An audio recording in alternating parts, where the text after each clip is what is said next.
The red and blue lights washed over the quiet lake like angry paint. Grandpa Joe stood on the dock with his old cane pole, his line whispering over the water. A bass flicked its tail. Then a police SUV rolled to a stop by the HOA gate, and Karen, our HOA neighbor with a tight ponytail and a tighter smile, pointed at my grandpa like he was a criminal. "That man is trespassing, arrest him!" she shouted into her phone and at the officer at the same time. The officer stepped out, hand resting on his belt. "Sir, can you come over here?" he called, voice calm but firm. Grandpa Joe reeled in slowly, patient as always, eyes soft. "Morning, officer," he said. "Beautiful day to fish." Karen stomped her heel on the boardwalk. "This is a private lake. He doesn't live here. He doesn't pay HOA dues. He can't fish here." The officer glanced at me, then at Grandpa. Another squad car pulled up, lights off, but ready. Neighbors poked their heads out. Phones lifted, screens glowed. The air felt thin. "Sir," the officer said, "I'm going to have to ask you for identification and to step away from the dock." Grandpa turned, slow as the sun. He smiled at me, just a little, and I knew what that smile meant. Stay calm. He reached into his pocket for his wallet. "Stop!" Karen shrieked. "Don't let him grab anything. He's resisting." She spun her camera toward herself. "Hi, followers. Live update. HOA Karen here. I'm with the police. We're dealing with a trespasser who refuses to follow rules." My stomach twisted. "He's my grandpa," I said. "He's not a trespasser." The first officer raised his hand to quiet everyone. The second officer shifted closer. The tiny ripples on the lake tapped the dock. Tap, tap, tap, like a clock counting down. "Sir," the first officer said again, slower now, "place your hands where I can see them." Grandpa did. His palms were wide and brown, nicked with old scars from work and life. He kept his voice soft. "I'm not here to cause trouble. I've fished this lake since before the HOA had a sign." Karen laughed, loud and sharp. "Arrest him!" The officer's jaw clenched. He looked at Grandpa's hands. He looked at Karen's phone. He looked at the quiet lake. Then he said the words that froze the morning in place. "Sir, turn around and place your hands behind your back." The dock seemed to tilt. My breath caught. Grandpa's eyes met mine. For a blink, something like steel flashed in them, then calm again. He opened his mouth like he was about to say something important. And that was when everything stopped. 2 months earlier, things were not like this. We had moved out to the edge of town after Grandma passed away. Grandpa said the noise of the city made his head heavy. He wanted trees again. He wanted mornings that smelled like pine needles and wet dirt. He wanted a sky he could read like a book. The little cabin where we stayed sat on a ridge above the water. It wasn't fancy. The porch leaned forward like it was listening. The screen door squeaked. The shelves smelled like old paper and lemon oil. But it felt warm. It felt like Grandma's stories still lived in the corners.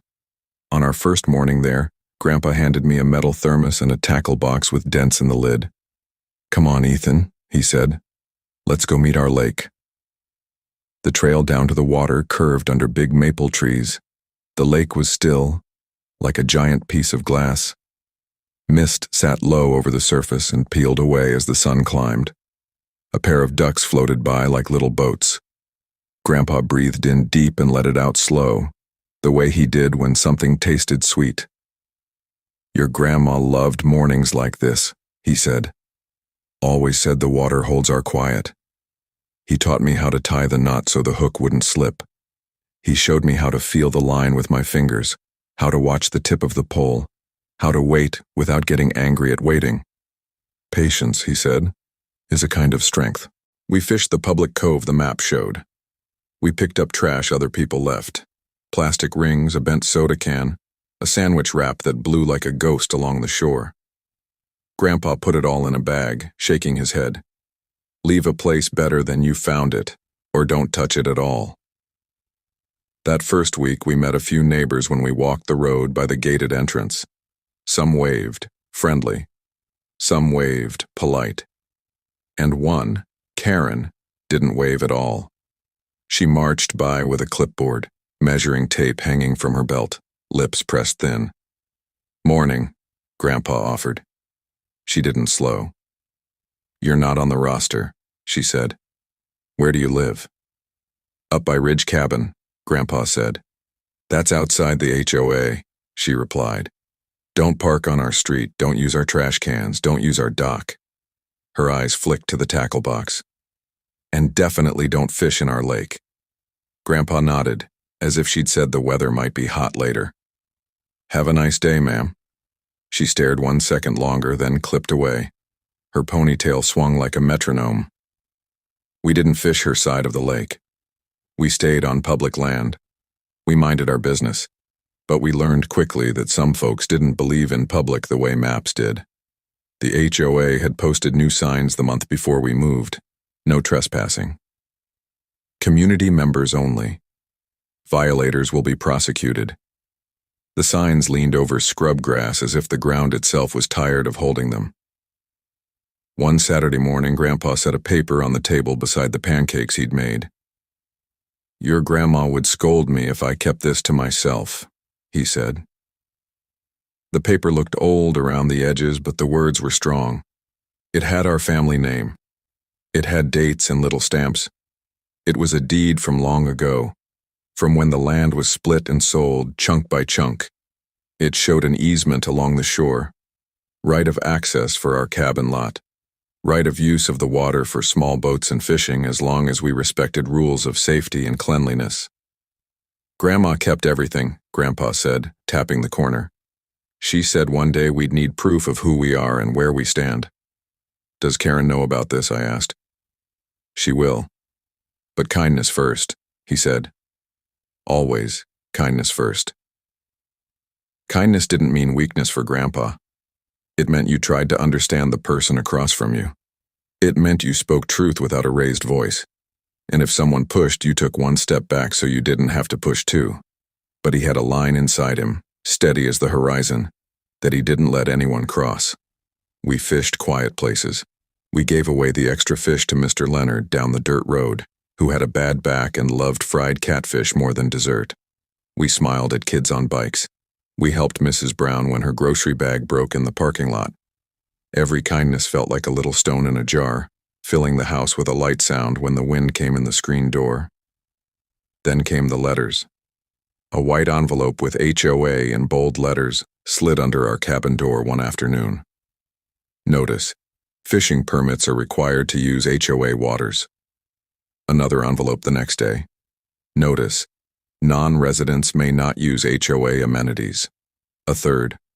Final warning: any non-resident caught on docks will be prosecuted. Grandpa walked the letter stack to the table and smoothed them out with his hand. "Ethan," he said, and his eyes were kind and serious, "we will answer with paper and patience." He wrote a letter back, neat print, clear words. He explained our easement. He attached a copy of the deed.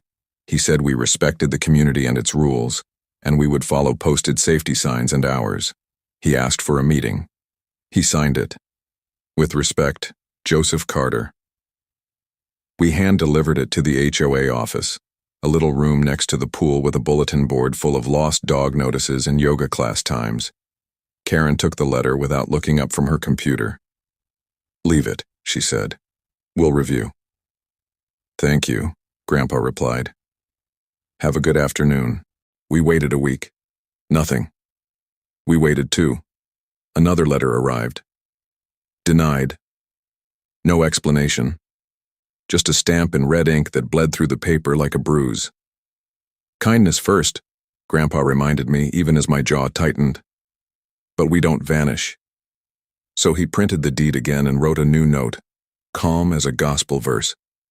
He asked to see the HOA bylaws that limited lawful easements. He asked for the specific rule number.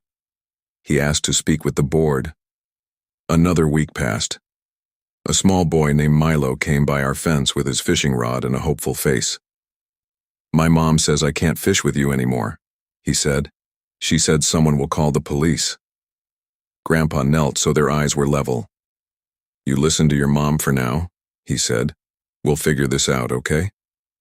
He taught Milo a better knot anyway. So your line won't fail you when you're old enough to decide for yourself. That night I saw Grandpa at the kitchen table with more papers spread out. He wasn't angry. He was focused. He had the deed, a map, and a folder with tabs. He placed a sticky note on one page, then another. He took a deep breath and closed the folder like he was tucking in a child. The next morning we went down to the dock that sits at the edge of the HOA line, the very edge where the old survey stone still shows, gray and stubborn, half buried in dirt. Grandpa made sure we stood on our side of the line while we cast out into water that didn't know about lines. Karen saw us from the walking path. Her eyes widened. She pulled out her phone. I could almost hear the click of the record button from across the water. "Sir," she shouted, "you are in violation of our rules." Grandpa nodded, polite. "Good morning, ma'am." "Don't ma'am me," she snapped. "Put that pole away. This is a private amenity." Grandpa lifted the folder, his red folder, and held it up without crossing the line. "I have our deed and easement right here. I've asked for a meeting. You never answered my questions." Karen snorted. "We don't meet with trespassers. You should be grateful I'm being nice." She turned the phone toward herself. "Followers, this is what we deal with. People who don't belong trying to take what we pay for." A breeze ruffled the water. A heron stepped out of the reeds like a gray statue come to life. My heart beat hard, but Grandpa's shoulders were loose like he was listening to a slow song. He cast his line. The bobber landed with the softest plop. The heron blinked. A fish kissed the surface and vanished. "Last warning," Karen shouted. "I'm calling the cops." Grandpa didn't argue. He just watched the bobber and spoke softly, the way you speak to someone who is louder than they need to be. "You can call if you think you must. I'll wait here and show them our papers." So she called. She paced and whispered and filmed and pointed at us and the signs and the water. I wished the whole world could be as still as the heron. I wished people listened like herons do. When the first police SUV rolled up, my stomach dropped, but Grandpa's face didn't change. When the second arrived, my knees went a little weak. When neighbors gathered, some curious, some hungry for drama, I felt heat rise in my face. That was when we reached the moment I told you about before. The lights on the water, the officer asking Grandpa to step away, Karen yelling for an arrest. That was when the officer said, "Turn around and place your hands behind your back." For the first time that day, Grandpa lifted his voice, not loud but stronger. "Officer, I have lawful papers. May I hand them to you?" "Hands where I can see them," the officer repeated, not unkind but unmoving. "Stop arguing," Karen yelled. "You're making it worse for yourself." Grandpa looked at me. His eyes said two things at once. "Don't be scared, and pay attention." He took a breath. "Ethan," he said, "remember—" "Sir," the officer cut in, stepping forward. "Now." Grandpa slowly turned. He put his hands behind his back. He did it with dignity, the way he did everything. The officer reached for his cuffs. Cold metal glinted. "Wait," I said. My voice broke. "Please just look at the papers." Karen moved closer to get a better shot for her live stream. "Smile for the camera," she said to Grandpa, like this was a party and not a person's life.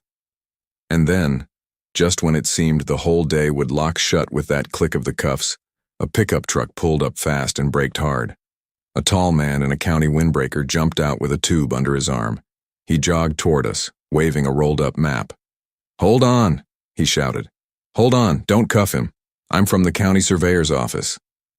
"Who called the county?" Karen snapped, turning her camera on the new target. The man ignored her. He bent by the old survey stone, ran his finger over the carving, and unrolled the map on the hood of a car. The paper fluttered. He set the tube on one end so it wouldn't fly. The first officer paused, cuffs in his hand. "Sir?" he asked, wary. "Got a call this morning from a Joseph Carter," the surveyor said, breathing a little hard. He tapped the map. Said an HOA was ignoring an old easement and a boundary marker. Wanted a site check. I was in the area. Grandpa's hands were still behind his back. His eyes shone. "Good morning, Mr. Rivers," he said softly. Karen scoffed. "We have our own maps. The HOA controls this shoreline." Mr. Rivers, surveyor. Rivers, his jacket patch red, pointed at the stone, then at the map, then at the dock. "Nope, not this part. This marker predates your HOA by 32 years.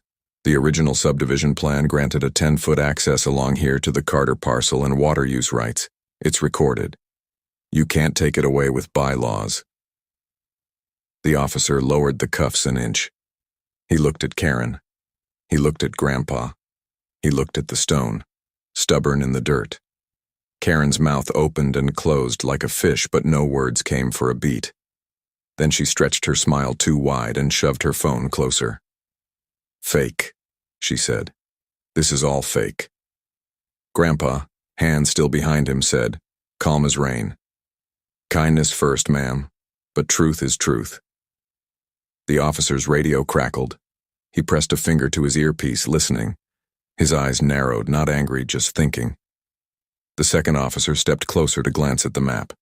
Inside me, the tight knot loosened just a little. Not much, just enough for air to move. Surveyor Rivers stood, brushed dust from his knees, and looked right at the officer. "Sir, if you arrest this man for trespassing, you'll be arresting him for standing on land he's allowed to access. The record is clear." Karen's voice turned hard as ice. "This is an HOA matter. We don't need the county in our business." "That," Rivers said, looking her in the eye, "is not how property law works." The officer took a breath and looked back at Grandpa. "Sir," he said, "I'm going to—" He stopped mid-sentence, not because he didn't know what to say, but because something else drew every eye at once. A loud crack from the path, then running footsteps, then the rush of more neighbors. Brad, the HOA president, red-faced and sweating, pushed through the crowd with a folder of his own, a fat blue one, waving it like a flag. "Officer," he yelled, "don't listen to that county clown. We have authority here." He reached the dock, slipped on a wet board, windmilled his arms, and crashed into Karen. Her phone flew from her hand, splash, and vanished into the lake. A gasp went up from the gathered neighbors like a flock of birds lifting all at once. Karen screamed, "My phone! My followers!" Brad's face twisted. "This man," he panted, pointing at Grandpa, "is banned from our community. Arrest him now, or we will sue the police department and the county. Right now." The lake went quiet again, except for the tiny lapping at the wood. The officer's face changed, not fear, not anger, but a kind of decision drawing its outline. He turned toward Grandpa. He lifted the cuffs again, slow. His mouth opened to speak, and in that tight cutting second, when the whole morning balanced on the shine of two steel loops, Grandpa said, in a voice so calm, it felt like a door swinging open, "Ethan, son, go to the truck and bring me the red folder." "Sir?" the officer said, moving closer. "Hands." But Grandpa didn't move his hands. He didn't argue. He didn't shout. He just looked at me with that little smile again, the one that means he's already 3 moves ahead. I turned and ran for the truck. Behind me, I heard the cuffs jingle. I heard Karen's wet, furious sob about her phone. I heard Brad's threats. I heard the surveyor's map crackle in the breeze. I heard the neighbors whisper, "What's in that folder?" And, "Does he really have rights?" And, "What if we've been wrong?" My fingers gripped the door handle. My heart was a drum. I pulled the red folder free from the seat where Grandpa had laid it, neat as always, ready as if he knew this moment would come. I spun back toward the dock and sprinted, breath burning, the folder pressed tight to my chest like a lifesaver. Halfway there, the first officer reached out. The cuffs clicked. The officer's cuffs clicked shut, and the sound cut through the crowd like the snap of a whip. Gasps rippled across the neighbors. Karen's face lit up with a twisted triumph. while Brad puffed out his chest as though he had single-handedly taken down a villain. Grandpa Joe, calm as a pond at dawn, didn't resist. His eyes only flicked to me as I clutched the red folder, like it was the last rope keeping us from sinking. "Sir, you're under arrest for trespassing," the officer said, his voice measured, but I could hear the hesitation in it. "We'll sort this out at the station." "No," I shouted, running up with the folder. "You don't understand. This proves he belongs here. Just look." The officer raised a hand to stop me. "Stay back, son." Karen sneered. "Oh, please. That's probably just doodles on paper. Don't waste time. Take him away before he breaks more rules." I wanted to scream. My chest burned, but Grandpa spoke before I could. "Ethan," he said gently, as if we were still sitting on the porch sharing pancakes, "trust me. Hand the folder to Mr. Rivers." Surveyor Rivers stepped forward, his boots crunching against the gravel. I hurried to him, shoving the folder into his hands. He opened it, eyes scanning the pages quickly, then nodding with the certainty of a man who'd read 1,000 maps and deeds. "Officer," Rivers said, lifting the document high, "this is a recorded easement from the county's own archives. These rights are real. You cuff this man, you're cuffing someone for standing on land his family has the legal right to use." The officer froze, his fingers tightening on the cuffs but his eyes locked on the paper. Brad rushed forward, snatching at the folder. "That's fake. HOA rules override any old papers." But Rivers didn't let go. His jaw tightened. "Wrong. Law overrides HOA. Always." The crowd murmured louder now, some siding with Brad and Karen, others whispering in shock. I saw Mrs. Brown at the edge, shaking her head. She muttered, "Always knew the Carters had rights. Karen just wouldn't let it go." The officer finally sighed, his hand drifting away from his belt. He reached for the folder and studied the papers himself. The silence stretched long. The cuffs were still on Grandpa's wrists, shining under the late morning sun. And then, in that quiet, Karen's voice sliced through. "Even if that's true, he's disturbing the peace. Look at all this drama. Look at my phone, ruined in the lake because of him. He should pay for that too." Her shrill words made the crowd laugh nervously, but her face burned red with fury. She pointed at Grandpa again, her finger trembling. "If the cops won't do their job, the HOA will sue. You'll regret the day you ever stepped on our dock." Grandpa turned his head slowly toward her, his expression calm but unreadable. "Ma'am," he said softly, "sometimes when people grab too hard, they end up losing what they're holding." The crowd hushed. Karen blinked, confused and furious at the same time. Brad puffed up again. "We'll see about that," he shouted, waving his own blue folder. The officer raised his voice, firm now. "Enough. Nobody moves until I make a decision." He studied the surveyor, the deed, the stone marker, and then Grandpa. His hand reached down toward the cuffs.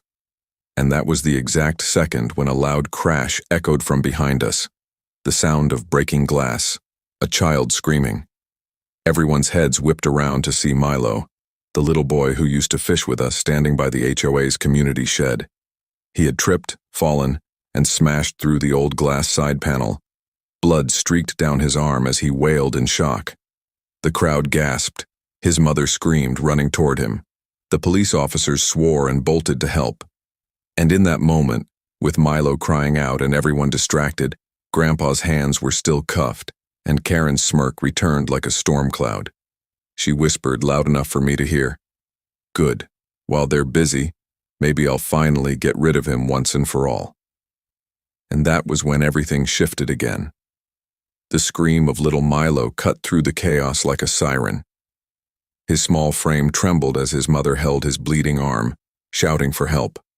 Shards of glass glittered across the ground, sunlight catching on every jagged piece like cruel diamonds. The crowd shifted instantly. Neighbors who had been glued to the drama of Grandpa's arrest now rushed to see the boy. "Stay back, give him air," one officer barked, crouching beside the child. The second officer unclipped a first aid kit from the patrol SUV, pulling out gauze pads and antiseptic wipes. Milo's cries turned into sobs, hiccuped and sharp. His mother clutched him close, but the officer gently pried the child's arm free so he could clean and wrap it. "It's a surface cut," he said, voice calm. "Looks worse than it is. He'll need stitches, though. Ma'am, we'll call an ambulance." The radio crackled. The officer thumbed the mic, requesting medical assistance. Meanwhile, Karen didn't move. Her eyes weren't on the child, weren't on the blood or his mother's tears. Her eyes stayed fixed on Grandpa Joe, still cuffed, still standing with that quiet dignity that infuriated her. "You see?" she hissed, voice dripping with venom. "This whole circus is his fault. If he hadn't been here causing trouble, the boy wouldn't have gotten hurt. It's a distraction. He draws bad luck." Her words hit me like a slap.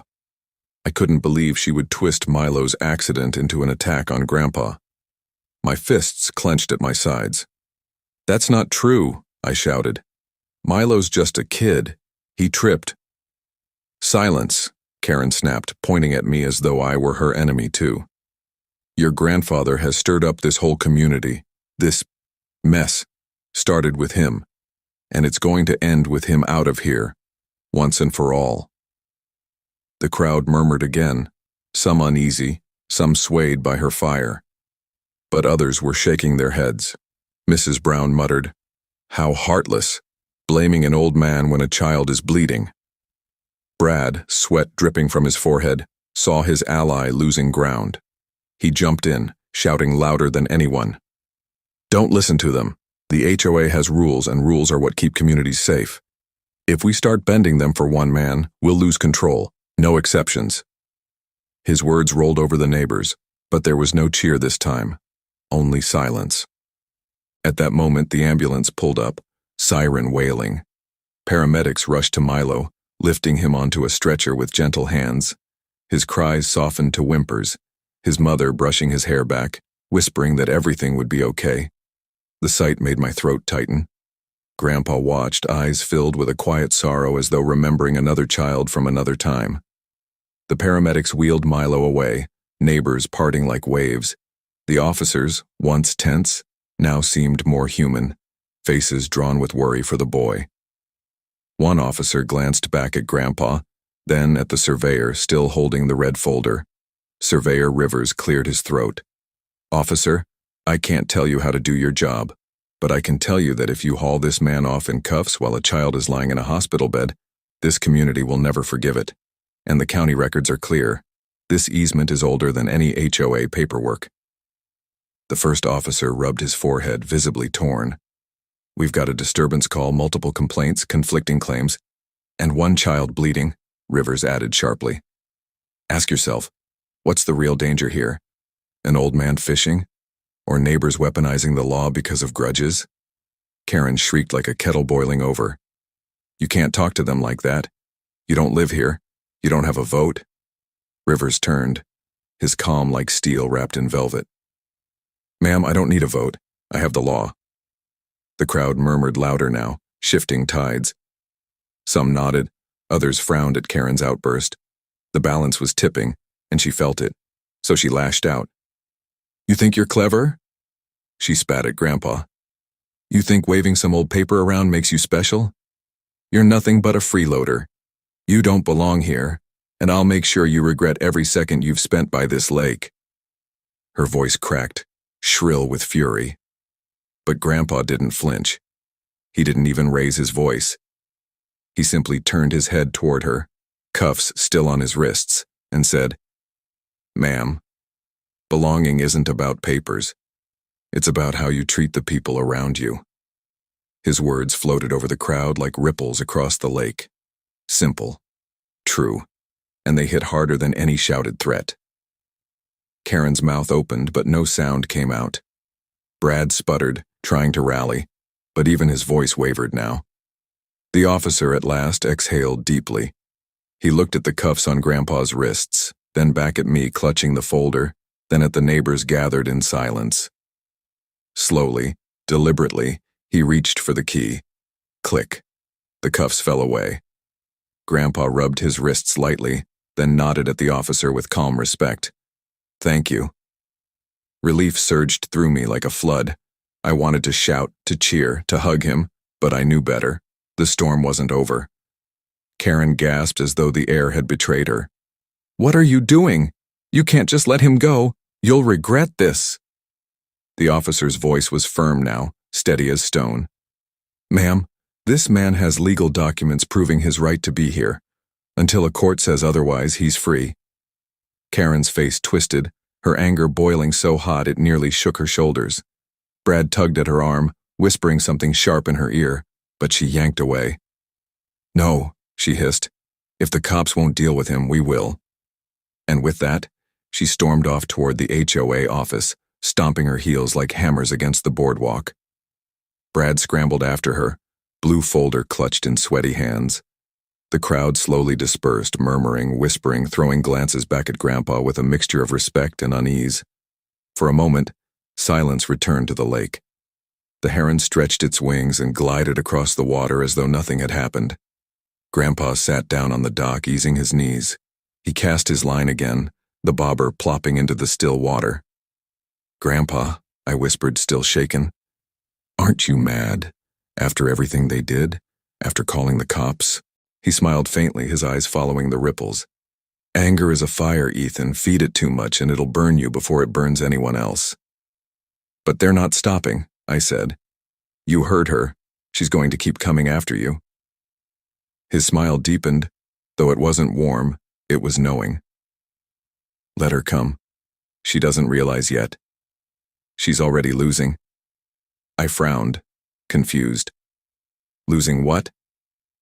Grandpa looked out across the water, his reflection rippling with the bobber's movement.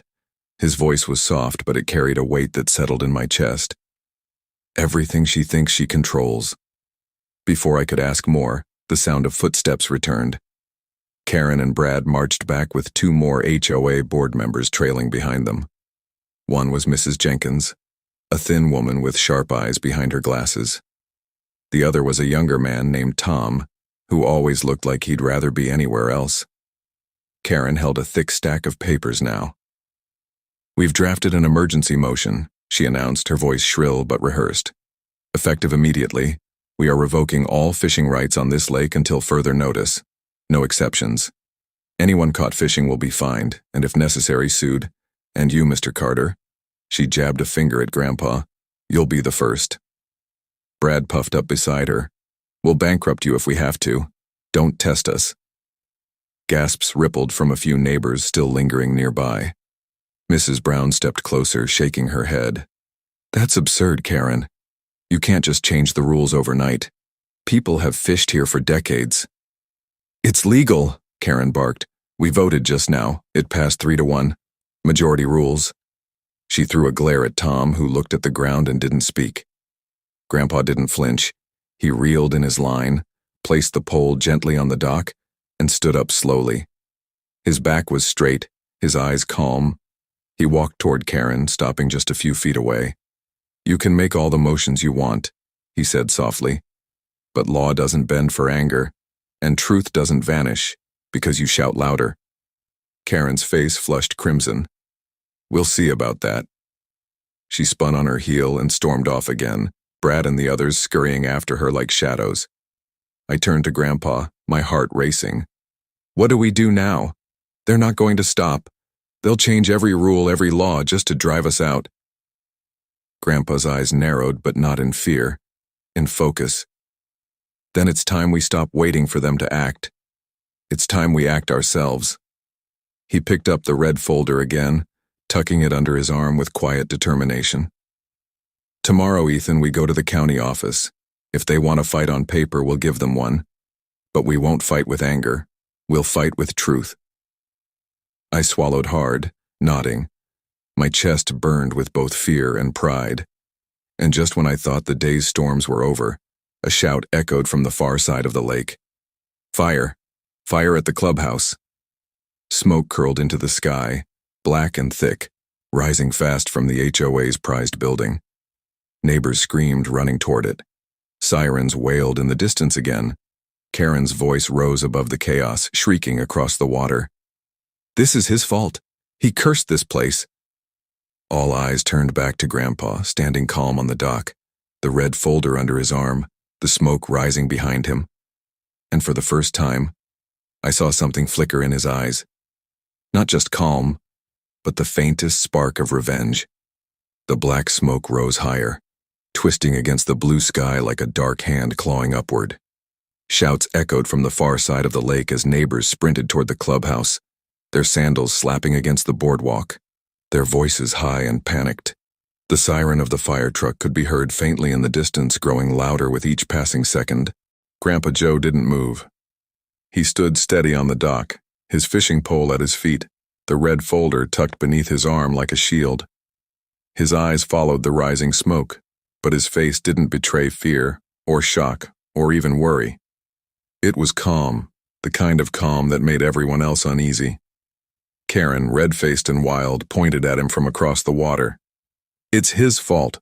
I told you all he doesn't belong here. He cursed us, and now look, our clubhouse is burning." Her voice cracked from shrieking, but she didn't stop. Brad ran beside her, waving his arms, shouting, "You all see? This is what happens when you let outsiders in. First he steals from our lake, now he brings destruction to our community." The crowd turned, their eyes flicking between the smoke, Karen's fury, and Grandpa's stillness. The air was heavy, full of suspicion and fear. I wanted to scream. I wanted to tell them that Grandpa would never hurt anyone, never curse anyone, never cause destruction. But my words caught in my throat, because deep inside, I knew something. Grandpa wasn't afraid because he expected this. "Grandpa," I whispered, stepping closer, "did you know this was going to happen?" His eyes met mine, steady as stone. "Ethan, sometimes when people tighten their grip too much, things break in their own hands. I didn't set that fire, but I'm not surprised to see it burning." Before I could ask more, the fire truck screeched onto the property, firefighters leaping out, dragging hoses. Water shot upward, arching into the sky, then fell in a heavy spray against the flames. Neighbors crowded closer, some helping, some crying, some filming with their phones. The clubhouse windows cracked from the heat, glass shattering onto the ground. And all the while, Karen never stopped screaming at Grandpa. "This is his revenge! Arrest him! Arrest him now!"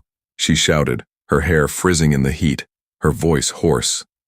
The officers who had just taken off Grandpa's cuffs exchanged uneasy glances. One of them stepped closer to him again, his hand twitching near his belt. "Sir, I need to ask, do you know anything about this fire?" Grandpa raised his hands slowly, palms open. "I know what everyone else knows. The building is burning. But I didn't strike a match." "You expect us to believe that?" Karen shrieked. "He's been threatening us with his so-called rights all morning. He said I'd lose control, and now, this." The officer frowned. "Ma'am, we'll investigate the cause of the fire. Don't jump to conclusions." But Karen wouldn't stop. "You have to arrest him. He's dangerous. He cursed us. And if you let him walk free, this community is finished." Neighbors murmured again. Some shook their heads at Karen's hysteria. Others, fearful, looked at Grandpa like maybe she was right. Fear is contagious, and Karen knew how to spread it. Grandpa didn't argue. He didn't defend himself with shouting. Instead, he crouched down, picked up his fishing pole, and began disassembling it piece by piece, slow and steady, as though the fire and accusations meant nothing. "Grandpa," I whispered urgently, "why aren't you fighting back? They're blaming you for everything." He looked at me, his eyes soft. "Because truth doesn't need to shout, Ethan. Truth just needs to last." I swallowed hard, my chest aching with both pride and fear. But I could see the storm gathering in Karen's eyes. She wasn't going to let this go. Minutes later, firefighters had the flames under control. The clubhouse was blackened, the roof collapsed inward, smoke still hissing from the wet timbers. The smell of burned wood and melted plastic filled the air. The HOA's prized building, their symbol of control, was ruined. And then, as if the universe wanted to drive the knife deeper, a firefighter walked toward the crowd holding something charred in his gloved hand.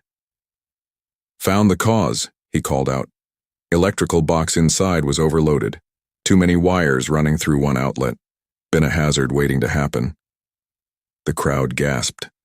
Murmurs spread. It wasn't arson. It wasn't sabotage.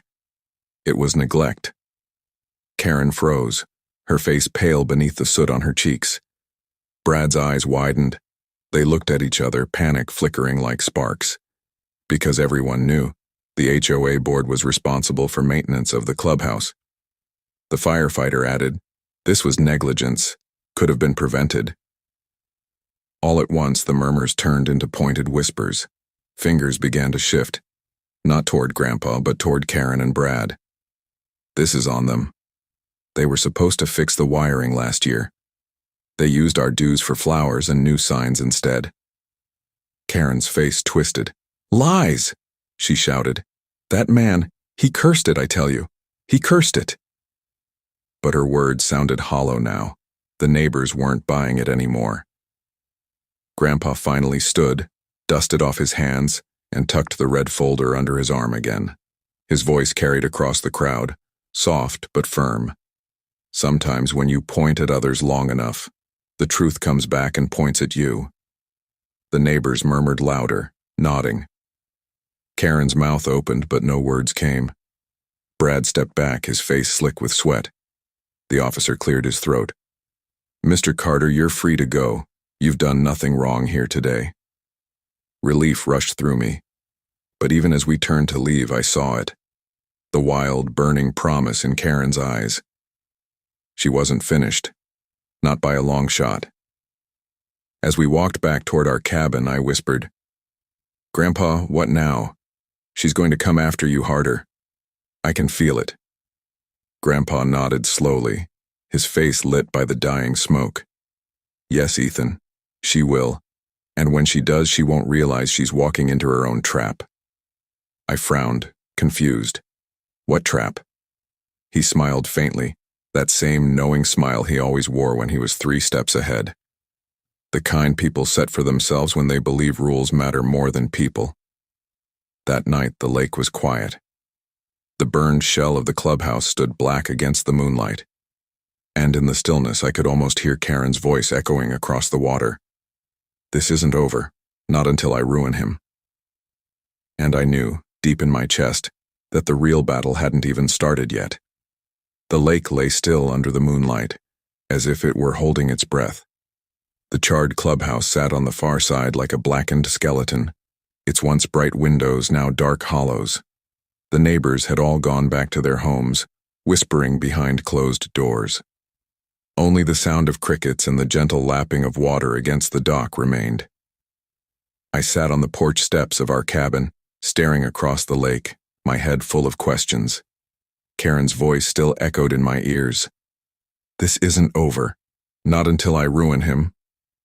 Grandpa Joe sat in his rocking chair, the red folder resting on his lap. He rocked slowly, his face calm but his eyes thoughtful, like he was piecing together a puzzle no one else could see. "Grandpa," I finally said, my voice low, "aren't you scared?" She looked serious. "What if she tries something worse?" He leaned forward, resting his hands on the folder. "Ethan," he said softly, "fear is like fog. It makes you think the path is blocked when it's not. You just have to walk slow and trust your steps." "But what if she—" I hesitated, then blurted out, "What if she hurts us?" His gaze shifted to me, steady and warm. "People like Karen don't know how to hurt with fists. They hurt with rules, with papers, with shouting. But here's the thing. When someone builds their whole power on rules, all it takes is the truth to knock it down." He tapped the red folder. "And we have the truth." I wanted to believe him. I really did. But in my chest, fear still sat heavy. The next morning, the lake community buzzed with gossip. News of the fire had spread beyond the neighborhood, into town, even into local papers. Neighbors stood in small groups, whispering about negligence, dues, and how the HOA board had ignored maintenance requests for years. For the first time, Karen and Brad weren't in control of the story, but they weren't giving up. By afternoon, bright yellow flyers appeared on every door and mailbox. Emergency HO meeting. Vote to ban trespassers and restore order. The word trespassers was underlined in bold red ink. Everyone knew who that meant. Mrs. Brown knocked on our cabin door, holding her flyer with shaking hands. "Joe," she said, worry in her voice, "they're turning this whole fire against you. They're saying it's a curse, saying you brought bad luck here. They're pushing for a vote tomorrow night." Grandpa thanked her kindly, then shut the door and turned to me. His eyes glinted. "Tomorrow night," he said, almost to himself, "is exactly what we've been waiting for." I frowned. "Waiting for?" "Grandpa, they're going to vote you out. They're going to ban you from the lake forever." But Grandpa just smiled faintly. "Ethan, sometimes you don't fight the storm. You let it gather until it blows itself apart." That night I lay awake in bed, listening to the frogs croak outside and the occasional car rumble down the road. My chest was tight. I didn't understand how Grandpa could be so calm when everything felt like it was crumbling. Then, just past midnight, I heard a sound outside, the crunch of footsteps on gravel. I slipped out of bed and peeked through the window. There, standing near the edge of our porch, was Karen. Her face was pale in the moonlight, twisted with rage. She held something in her hand, a long chain with a padlock dangling at the end. My heart pounded. She crouched down by the dock, fastening the chain around one of the posts. She yanked it tight, then pulled out a sign from under her arm. In big red letters it read, "No access. Private property. Trespassers will be prosecuted." She hammered it into the ground with a rock, her teeth clenched. Then she stepped back, breathing hard, her eyes gleaming with satisfaction. I gasped and ran to wake Grandpa. "Grandpa, Karen's here. She chained the dock and put up a sign." He rose slowly, pulling on his coat. But instead of storming outside, he put a hand on my shoulder. "Ethan, breathe. We don't meet anger with anger. Come, let's watch." We stepped quietly onto the porch, hidden by the shadows. Karen didn't see us. She stood over her work, hands on her hips, muttering to herself. "That'll teach him. Let's see him fish now." Then she turned and walked briskly back toward the road, disappearing into the dark. I turned to Grandpa, furious. "We have to take it down. We can't let her do this." But Grandpa shook his head. "Not yet. Tomorrow let everyone see it. Let them see how far she's willing to go." The next morning, neighbors gathered around the dock, staring at the chained post and the angry red sign. Whispers rose like buzzing bees. "This is going too far. She did this in the middle of the night? Isn't that illegal?" Mrs. Brown found us on the porch and shook her head. "Joe, this is cruel. They can't just lock you out like this, not with that easement." Grandpa nodded, calm as always. "Patience, Ruth. Tonight we'll show them everything." By evening, the HOA clubhouse, what was left of it, was too damaged to use, so the emergency meeting was moved to the outdoor pavilion by the lake. Lanterns glowed as neighbors filled the benches, their faces tight with tension. Karen stood at the front, her voice sharp as she launched into her speech. "This community is under attack," she declared, waving the flyer in her hand. "Our clubhouse has burned, our peace has been shattered, and all because of one man who refuses to follow the rules." Brad nodded vigorously beside her. "If we don't act now, we'll lose everything. We need order. We need strength. We need to ban trespassers once and for all." The crowd murmured, restless. Some nodded, some frowned. Then Grandpa stepped forward, the red folder under his arm. The murmurs quieted. Even Karen stiffened, her smile faltering. "Friends," Grandpa began, his voice low but steady, carrying over the pavilion. "I've lived by this lake longer than most of you have. I've watched the sun rise over its waters, and I've seen children learn to fish from its banks. This place doesn't belong to a board. It belongs to the community." Karen snapped, "Don't listen to him. He's twisting the truth." Grandpa opened the folder, pulling out the deed. He held it high for all to see. "This paper is older than your HOA, older than your rules. It proves my right to be here. But more than that, it proves something bigger. That fairness cannot be erased with anger, and truth cannot be chained with padlocks. He pointed toward the dock where Karen's sign and chain still hung. Gasps rippled through the crowd. Whispers turned into sharp voices. She did that? In the middle of the night? That's not leadership, that's bullying. Karen's face flushed red. I did it to protect this lake, to protect all of you. But her words rang hollow. Neighbors turned their backs on her. Even Tom, the younger board member, stood up. Enough, he said. This isn't protection. This is abuse. Karen's eyes darted wildly. She turned back to the crowd, desperate. Don't you see? He'll ruin us all. But no one was listening anymore. The officer who had cuffed Grandpa earlier now stepped forward, his hand resting on his belt. His voice was firm. Ma'am, chaining public easements is illegal. You're the one breaking the law here. Karen froze. For the first time, she had no words. Grandpa closed the folder and looked out at the crowd. His voice was soft, but it cut through everything. The lake doesn't need more rules. It needs more kindness. That's what keeps a community alive. The crowd erupted in applause, not thunderous but steady, growing louder with each clap. Karen's face twisted in horror as she realized the tide had turned. But even as she stood there shaking with rage, her eyes locked on Grandpa with a look that made my blood run cold. A look that said, "This isn't finished." And as the meeting ended, as neighbors filed out murmuring about change and new leadership, I saw Karen slip away into the shadows, whispering to Brad. Grandpa rested his hand on my shoulder. The storm isn't over yet, Ethan, he said quietly. This was only the beginning. And in that moment I knew Karen wasn't going to stop until she had her revenge. The night after the emergency meeting, the air around the lake felt heavier, charged like a storm waiting to break.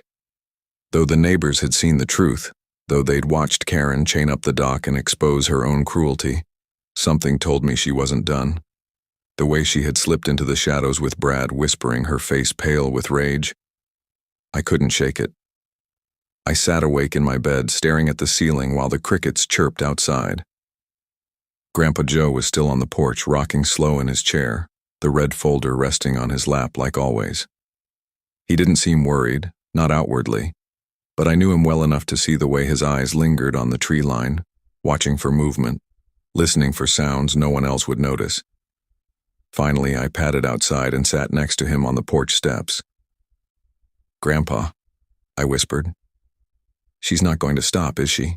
He leaned forward, his elbows resting on his knees. No, Ethan. People like Karen don't stop until they've either broken themselves or been broken by the truth they can't fight anymore. His words sent a chill down my spine. But what if she really hurts us this time? What if she tries something worse than chains? He looked at me, his eyes gentle. That's why we don't fight her on her terms. She uses fear, anger, and lies. We use patience, kindness, and proof. In the end, those last longer. I wanted to believe him, but the knot in my chest wouldn't untangle. The next morning, we woke to a new kind of chaos. Flyers plastered on mailboxes, trees, even pinned to fences. Bold letters screamed, "Trespasser Joe is a threat to our community. Vote to ban him permanently." Underneath, Karen's words painted Grandpa as a dangerous outsider who cursed the lake, who brought fire and trouble, who would ruin property values. Some neighbors tore the flyers down. Others left them up, frowning but unwilling to get involved. And some, people who had once smiled at us on walks, looked away now when we passed, as if shame and suspicion had taken root in their hearts. Mrs. Brown arrived at our cabin clutching one of the flyers, her face pale. "Joe, this is madness. She's going door to door, spreading lies about you. She even told the Johnsons you threatened her life." Grandpa sighed, his face calm but his eyes heavy. "Fear is a powerful tool," he murmured, "but it only works if people let it." That evening, the HOA board announced another meeting. This time, A formal vote. Karen and Brad had gathered signatures from enough members to force it. If the vote passed, Grandpa would be officially banned from all HOA-controlled property. I was furious. "Grandpa, we can't just sit back. We have to fight her harder." He rested his hand on my shoulder. "Ethan, fighting with anger is what she wants. She wants us to look wild to prove her lies. But tomorrow, we show them the truth they've forgotten." The next night, the pavilion by the lake was crowded. More neighbors than before, some curious, some angry, some nervous. The smell of burned wood from the ruined clubhouse still lingered in the air, as though reminding everyone of what had already been lost. Karen stood at the front, clipboard in hand, her voice sharp and commanding. "We've all seen the damage this man has brought. Fires, chaos, disorder. Tonight we put an end to it. Tonight we vote to ban him permanently." Brad puffed his chest beside her, nodding like a wind-up toy. Tom, the younger board member, sat quietly at the table, his jaw tight, his eyes avoiding the crowd.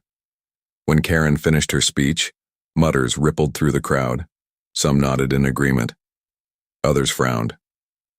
Then Grandpa stepped forward, the red folder under his arm, his presence steady, as always. "Neighbors," he began, his voice calm but strong. "You've heard fear. Now let me show you truth." He opened the folder, pulling out copies of the deed and easement, the county surveyor's map, the legal documents proving his rights. He held them up high, his voice carrying, "This paper isn't just ink. It's history. It shows that long before there was an HOA, there was a right for my family to be here. You can't vote away what the law has already given." The crowd shifted, whispers rising again. Mrs. Brown nodded firmly. Others leaned closer to see. Karen's face twisted. Lies. He forged those papers. But before she could continue, Surveyor Rivers stepped forward from the back of the crowd. His voice boomed. "Those papers are real. I verified them myself in the county archives. And if you try to override them, you'll be the ones breaking the law." Gasps spread. The officer who had once cuffed Grandpa was present too, and he added, "The surveyor is right. If the HOA tries to block his rights, it'll be Karen and the board who face charges." Karen's face turned crimson, her mouth opening and closing like a fish gasping for air. Brad sputtered, his words tumbling over each other. This isn't about papers. This is about protecting our property values." Grandpa turned to the crowd, his eyes sweeping across them. "What protects property isn't fear, it's kindness, it's helping each other. When Mrs. Brown's groceries spilled, I helped her. When Milo wanted to fish, I taught him. That's what makes a community strong. Not anger, not rules meant to divide us." The pavilion fell into silence. Neighbors glanced at one another, shame flickering in their eyes. But then, just as it seemed the tide was turning, Karen slammed her clipboard down with a crack. "Enough!" she screeched. "He's manipulating you. He's dangerous. And if you don't ban him, you'll regret it." Her voice rose, shrill, desperate. And then she made her mistake. She turned to Milo's mother, the same woman whose son had been cut by glass. Pointing her finger, she spat. "And your boy wouldn't have been hurt if it weren't for him distracting the police that day. You should blame him, not us." The pavilion erupted. Gasps, shouts, outrage. Milo's mother stood up, her face pale with fury. "Don't you dare blame my son's accident on that man. He's done more kindness for my family than you ever have." The crowd's mood shifted violently. People shouted at Karen now, voices rising against her. "You've gone too far. Stop blaming others for your mistakes." Karen's face drained of color. She looked around wildly, realizing the crowd was no longer hers. Even Brad stepped back, his eyes darting nervously. And then, as the noise reached a peak, Tom finally stood. His voice was clear and sharp. "I resign from this board. I won't be part of bullying an old man for exercising his rights." He dropped his badge on the table with a clatter. The crowd cheered. Karen's eyes widened, her whole body shaking. She grabbed Brad's arm, pulling him toward the shadows. "This isn't over," she hissed, her voice trembling with rage. You think you've won, Joe? Just wait. You'll wish you never set foot on this lake. The crowd watched them go, some booing, some shaking their heads. Grandpa stood tall, the folder still under his arm, his voice calm as he looked at the neighbors. Truth will always outlast lies, he said softly. The crowd applauded again, louder this time. But even as they clapped, I saw it. The look in Karen's eyes as she vanished into the dark. A look that promised she was planning something worse, something hidden, something that could break everything. And for the first time, even I wondered if Grandpa's calm would be enough. The night after Tom resigned from the HOA board, a heavy silence blanketed the neighborhood. The kind of silence that isn't peaceful but tense, like the air before a thunderstorm. Though the crowd had cheered for Grandpa, though neighbors had begun to see Karen for who she really was, I couldn't shake the feeling that we were still walking on thin ice. Grandpa seemed calmer than ever. He sat on the porch with his fishing hat tilted back, the red folder resting on the small table beside him. To him, the meeting was already behind us. But me? My stomach was tight. Karen's words echoed in my ears. You'll wish you never set foot on this lake. Grandpa, I whispered, sitting on the step next to him. What if she's planning something worse? She looked dangerous. He rocked gently in his chair, the boards creaking under his weight. Ethan, he said softly, when people lose the crowd, they panic. And when they panic, they make mistakes. That's when the truth shows itself clearest. I nodded, but fear still twisted in my chest. The next morning, the first sign of Karen's mistake appeared. Quite literally, large wooden posts had been hammered into the ground along the neighborhood entrance, holding a massive banner that read, "No trespassers, no outsiders, keep our lake safe." The banner hung crooked, but its message was loud, and at the bottom, painted in red letters, HOA approved. But everyone knew the HOA hadn't approved anything. Karen had lost most of her power after the meeting. This was her doing. Neighbors gathered at the entrance, frowning, whispering. Mrs. Brown shook her head in disgust. She's stirring fear again. She'll never stop.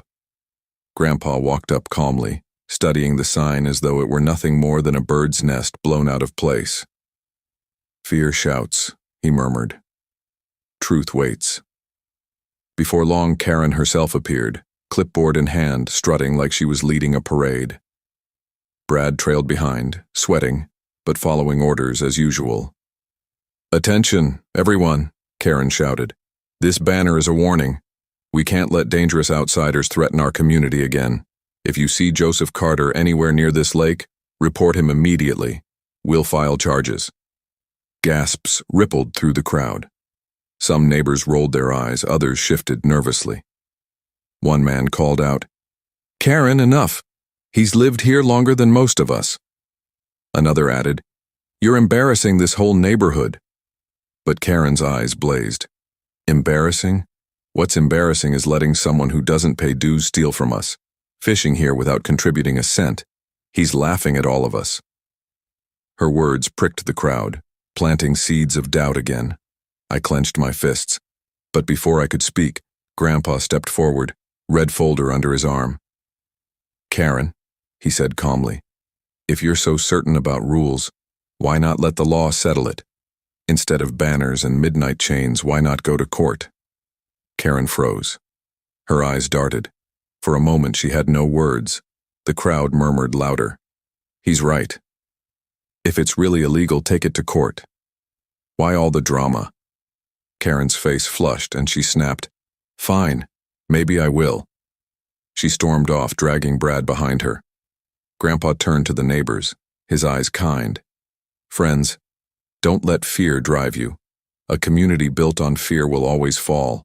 A community built on kindness will stand." Some nodded. Others looked ashamed. Slowly, the crowd dispersed, leaving the crooked banner still flapping in the breeze. That night, as the moon rose, I thought maybe things would finally quiet down. But peace didn't last. Just after midnight, the sound of engines shattered the stillness. Flashing lights cut across the trees, police cars again. I scrambled out of bed, heart pounding. Outside, Red and blue lights painted the cabin walls. Officers stepped out, their flashlights slicing through the dark. One of them called out, "Joseph Carter, step outside. We have a warrant to search your property." My breath caught. A warrant? For Grandpa? Grandpa stepped onto the porch, calm as ever, hands raised. "Evening, officers. May I ask what you're searching for?" The lead officer held up a paper. "Anonymous tip. Said you've been storing stolen property from the HOA clubhouse fire." Gasps spread through the small group of neighbors who had gathered, drawn by the lights. Whispers cut the night air. Stolen property? Could it be true? Karen appeared from the shadows, her smile sharp as broken glass. "Search it all," she called. "You'll find proof he's a thief." My heart raced. "Grandpa, this is a setup. She's framing you." But Grandpa's face didn't change. He turned to me, his eyes calm. "Ethan, let them search. Truth has nothing to fear." The officers moved inside, flashlights sweeping across the cabin. They opened cupboards, pulled back rugs, even checked under the porch. My chest tightened with every second, terrified that Karen had planted something. Then came the shout from inside, "We found something." The crowd gasped. Karen's smile spread, wicked and triumphant. "I knew it," she crowed. "I told you all he was a criminal." The officer stepped out, holding a small charred box in his hands. My stomach dropped. Karen pointed, shrieking, "That's from the clubhouse. He stole it after the fire." Neighbors gasped, murmurs turning into accusations. Maybe she was right. Could he really? My whole body shook, but Grandpa didn't flinch. He simply asked, "May I see the box?" The officer hesitated, then handed it to him. Grandpa studied it quietly, turning it over in his hands. Then he raised his voice so everyone could hear. "This isn't from the clubhouse. This is my wife's old keepsake box. Burned years ago when our first cabin caught fire. I kept it as a reminder that what burns can't erase the memories inside." He opened the lid. Inside, blackened but still visible, were old photographs. Faded, smiling faces of my grandmother, my father as a boy, and Grandpa himself, younger but unmistakable. The crowd fell silent. Karen's smile shattered. That's fake," she stammered. "He planted those photos." But the officer shook his head. "Photos this old don't get faked. She's lying." He turned to Karen, his eyes narrowing. "And if we find out you planted this tip, you'll be the one facing charges." Gasps rippled again, this time directed at Karen. Neighbors muttered angrily, "She's gone too far." "Calling in false tips? That's criminal." Karen's face twisted, her breath coming fast. She looked like she might explode, but instead she turned on her heel, dragging Brad with her once again. Grandpa closed the keepsake box gently, his hands steady. He looked at the neighbors, his voice soft but strong. "Fear makes people lie, but truth always waits to be found." The crowd nodded, some even clapping softly. But even as relief washed over me, my eyes caught Karen's retreating figure in the shadows. And I knew this wasn't her breaking point. This was just her preparing for something even darker. The search warrant incident left the neighborhood buzzing for days. Some neighbors apologized to Grandpa, ashamed they had believed Karen's lies. Others kept their distance, too embarrassed to face him after accusing him in whispers. But one thing was clear. Karen had crossed a line. Still, Grandpa warned me not to celebrate. "Ethan," he said one morning as we sat on the porch with our coffee and cocoa, "a cornered animal is the most dangerous. She's running out of tricks, and that makes her more desperate." His words proved true sooner than I thought. 2 nights later, while the lake lay quiet and the stars shone sharp in the sky, we were woken by a sound that made my blood run cold. Shattering glass. I bolted upright in bed. "Grandpa!" I shouted. He was already at the door, lantern in hand. We stepped outside and my heart lurched. Our cabin window was smashed, shards of glass glittering on the floor inside. And painted across the wall in dripping red spray paint were the words, Get out. Neighbors stumbled out of their homes, blinking in the lantern light. Gasps and whispers spread. Mrs. Brown clutched her robe tighter around her shoulders, eyes wide. Oh my heavens, and who would do such a thing? But we all knew who. Karen stood at the edge of the crowd, her arms crossed, lips curved in a smug smile she didn't bother to hide. Brad lingered beside her, sweating in the night air. I exploded. It was you. You did this. Karen raised her eyebrows innocently. Me? Oh, don't be silly. Maybe it was someone tired of seeing a trespasser here. Actions have consequences. The officer from earlier incidents arrived within minutes, summoned by frantic calls. He inspected the broken window, the red paint dripping onto the dirt, and shook his head grimly. This is vandalism, and whoever did it could be charged with harassment. Karen put a hand to her chest, feigning shock. Oh no. How terrible. But you know, if Joe left peacefully, maybe this wouldn't keep happening. Her words lit a fire in me. I lunged forward, but Grandpa's hand stopped me, firm on my shoulder. His calm eyes held mine. Ethan, he whispered. Anger only gives her what she wants. I trembled with fury but stepped back, my teeth clenched. Grandpa turned to the officer. File your report, we'll fix the window, but the truth will speak louder than paint. The officer nodded, but his eyes lingered on Karen, suspicion plain in his face. The next morning, as we swept glass from the floor, Grandpa said something that sent a chill down my spine. She's not just trying to scare us, she's trying to make us leave before the real storm arrives. I frowned. What storm? He tapped the red folder.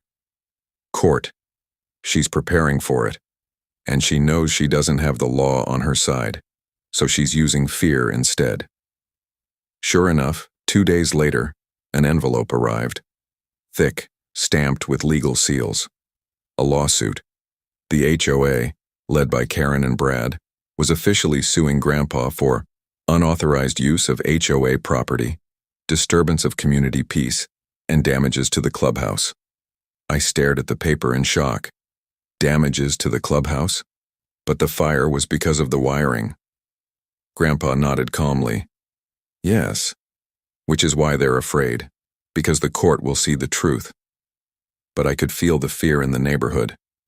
Karen went door to door again, waving copies of the lawsuit, twisting the story. He's draining our resources, she told people. We'll all pay for his selfishness. Some neighbors pushed back. He has the deed. The surveyor confirmed it. But others, tired of the endless conflict, muttered, maybe it's better if he just leaves. The division grew sharper each day. Friendships cracked. Families argued at dinner tables. The lake, once a place of peace, became a battleground. The day of the court hearing, the tension was thick enough to choke on. Grandpa dressed in his best shirt, old but pressed. His tie knotted carefully. He carried the red folder like a soldier carries a shield. I walked beside him, my chest tight. The courtroom was small, filled with familiar faces from the neighborhood. Karen sat at the plaintiff's table, her suit sharp, her eyes sharper. Brad fumbled with papers, his hands slick with sweat. Behind them, a few loyal supporters sat stiff-backed, glaring at us. On our side, Mrs. Brown sat proudly, her chin lifted. Surveyor Rivers was there too, carrying rolled-up maps and county records. The judge entered, and the room fell silent. Karen wasted no time. She launched into her speech with venom dripping from every word. Your Honor, this man has harassed our community, trespassed on our property, and even cursed us with fire. He refuses to respect the rules we all live by. If he is not removed, our neighborhood will be destroyed. Her words echoed through the room, filling it with poison. Some neighbors nodded nervously. Others stared at their hands. Then Grandpa stood. His voice was soft but steady. Your Honor, I am not here to destroy this community. I am here because my family has loved this lake for generations. Before there was an HOA, before there were gates or signs, there was this deed. He handed the folder to the judge. The judge opened it, brows furrowing as he read. Grandpa continued, This easement grants us the right to fish, to walk, to use this lake. It is not trespassing. It is heritage, and it cannot be erased. Surveyor Rivers stepped forward next, unrolling maps, pointing to boundary lines. These are official county records. The Carter family's rights are clear. The HOA has no authority to revoke them. Karen's face turned red. She leapt up, slamming her hands on the table. Lies, all of it. He's manipulating the law. Sit down, Ms. Davis. The judge interrupted sharply. You will speak when spoken to. The courtroom buzzed. Karen sat, trembling with fury. The judge read through the documents, his eyes scanning carefully. Minutes felt like hours. Then he looked up. This court finds, he said slowly, that Joseph Carter's easement rights are valid and enforceable. The HOA has no legal grounds to bar him from the lake. Furthermore, attempts to harass or intimidate him will be considered violations of the law. Gasps filled the room. Karen's jaw dropped. Brad buried his face in his hands, but the judge wasn't finished. He turned his stern gaze on Karen. And as for the claims of damages to the clubhouse, the evidence shows the fire was caused by poor maintenance of electrical wiring. That negligence falls on the HOA board, not Mr. Carter. Case dismissed. The gavel struck. For a heartbeat, silence filled the courtroom. Then applause erupted. From Mrs. Brown, from Rivers, from neighbors who had stayed silent until now. Relief washed over me like sunlight breaking through clouds.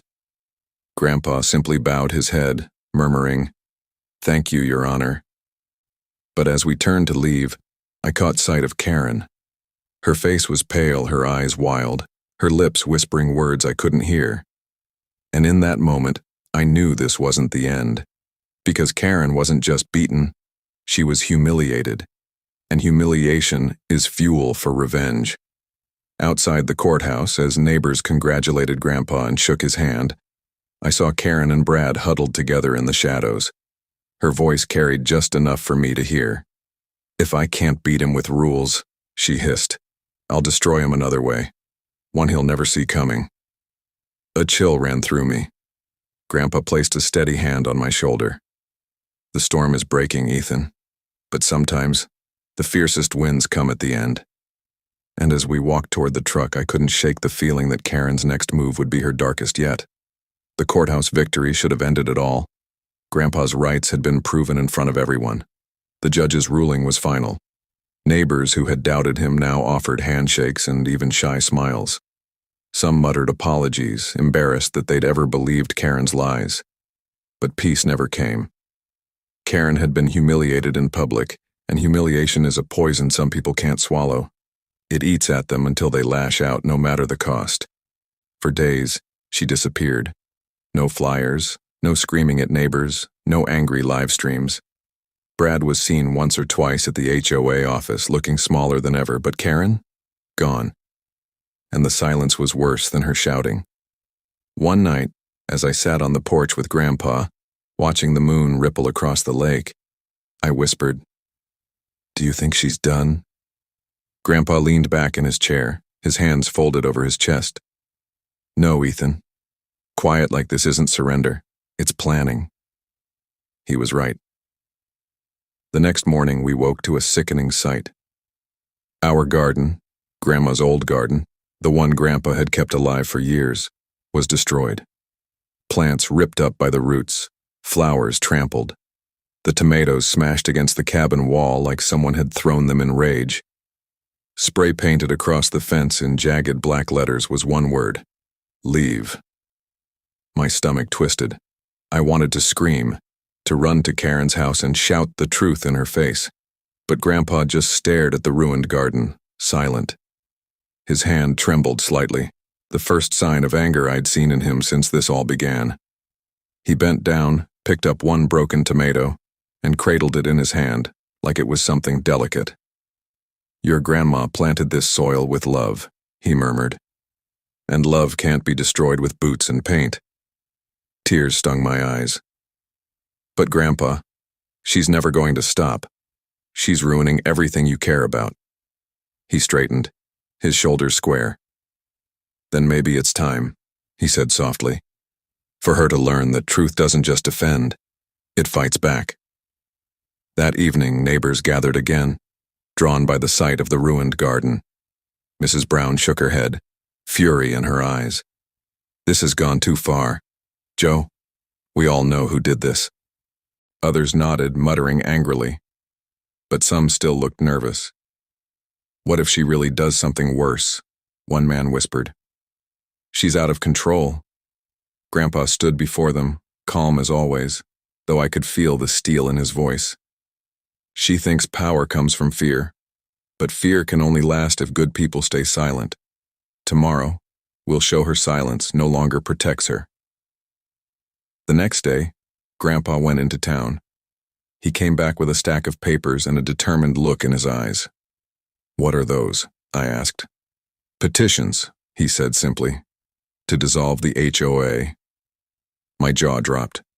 You can do that? He nodded. If enough members vote, yes, and if the county sees negligence and harassment by its leaders, they can force it. Karen wanted war with papers, now she'll get it.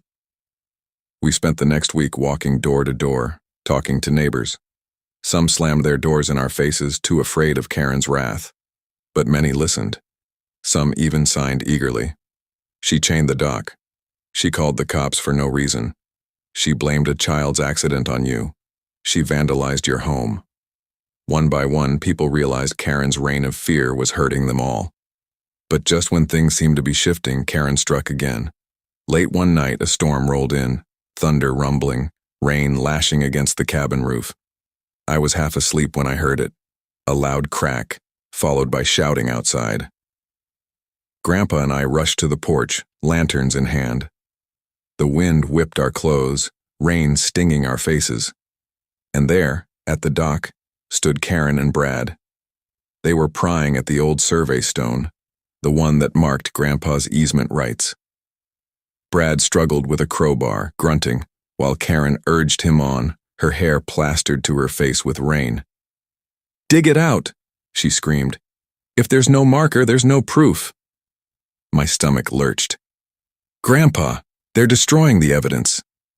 Grandpa's voice was sharp, louder than I'd ever heard it. "Stop!" Karen whirled, her eyes wild in the stormlight. "You don't own this lake," she screamed back. "You never did, and I'll erase every trace of you." Brad heaved again, the stone shifting slightly under the crowbar. Neighbors began pouring out of their houses, drawn by the shouting and the storm. Flashlights cut through the rain. Gasps rose as they saw Karen and Brad in the act. Are they serious? They're destroying a legal marker. This is a crime. Karen ignored them all, her face twisted with rage and desperation. If I have to burn this whole place down, I will. He will never win. Grandpa stepped forward, rain pouring down his face, but his eyes burned with a fire I had never seen before. "Karen," he said, his voice like thunder, "you've spent all this time trying to erase me, but you've only erased yourself. Tonight everyone will see who you truly are." Lightning split the sky, illuminating the scene. The survey stone half dug, Brad's crowbar raised, Karen screaming into the storm. Neighbors gasped, some pulling out their phones to record. And in that exact moment, the crowbar slipped from Brad's hands, crashing against the dock with a loud clang. The stone, loosened by his efforts, shifted suddenly, toppling into the water with a splash. The crowd erupted, shouts, accusations, outrage. "Call the cops. She's destroyed county property. She's finished." Karen froze, staring at the rippling water where the stone had sunk. Her face was pale, her eyes wide, as though she'd just realized she'd crossed a line she could never come back from. And Grandpa? He stood tall in the rain, the storm raging around him, his voice steady. "You wanted to erase me, Karen, but all you've done is write the end of your own story."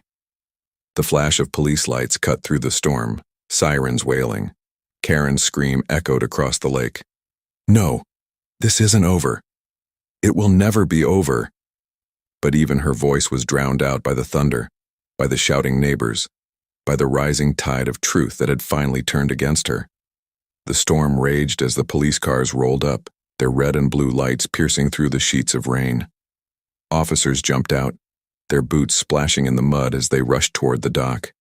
Neighbors crowded closer too, their flashlights catching Karen's soaked figure and Brad's trembling hand still hovering near the crowbar. "Step away from the dock," an officer barked. Brad stumbled back instantly, his face pale, his lips trembling. Karen, however, stood rooted in place, her hair plastered to her face, her eyes wild and burning. "They don't belong here," she screamed, pointing at Grandpa with a shaking hand. "He doesn't belong here. This is our lake, our community. I'll never let him win." The officer's voice cut through the storm, calm but commanding.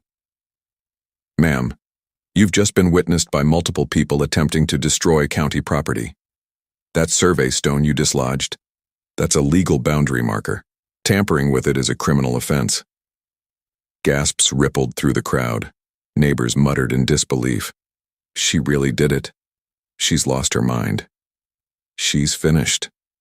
Karen shook her head violently, her voice breaking into a wail. "No, you don't understand. He's cursed this place. Everything was fine until he came back. The fire, the fighting, the division, it's all his fault." The officer moved closer, pulling a pair of cuffs from his belt. "Ma'am, you're under arrest for destruction of county property and harassment. You have the right to remain silent." "No!" Karen shrieked, thrashing as he grabbed her wrists. "You can't arrest me. I am this community." But her screams were drowned by the storm and the gasps of her neighbors. The officer cuffed her hands behind her back, leading her toward the waiting patrol car. Brad stood frozen, his face twisted with shame. I didn't mean to. His voice trailed off as another officer took his arm gently but firmly.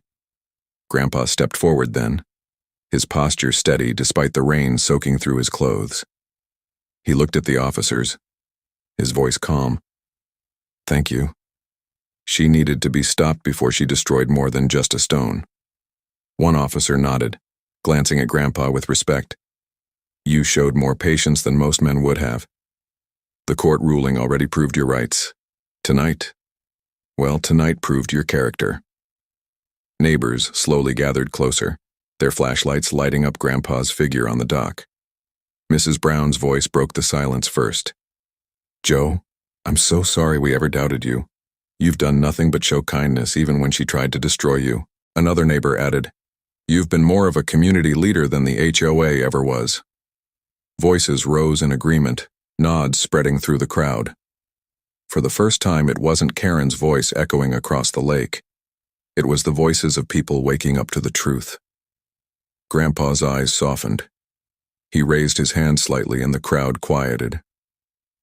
"Friends, I didn't fight for this lake to win a battle. I fought for it because it belongs to all of us. A lake is only as strong as the people who care for it. Not with fear, not with chains, but with kindness." His words lingered in the air, even as the storm began to ease. The rain softened, the thunder rolled farther away, and the lake calmed as though it had been waiting for that very moment. The officers drove away with Karen and Brad, their figures shrinking into the night, and just like that, the grip of fear that had hung over the community finally broke. Days later, the HOA board was dissolved. Neighbors voted overwhelmingly to replace it with a volunteer committee that focused on real needs: safety, maintenance, friendship. The crooked signs were taken down, the chains were cut from the dock. And one quiet afternoon, Milo and his mother knocked on our cabin door. Milo's arm was healed, and in his small hands he carried a new fishing rod.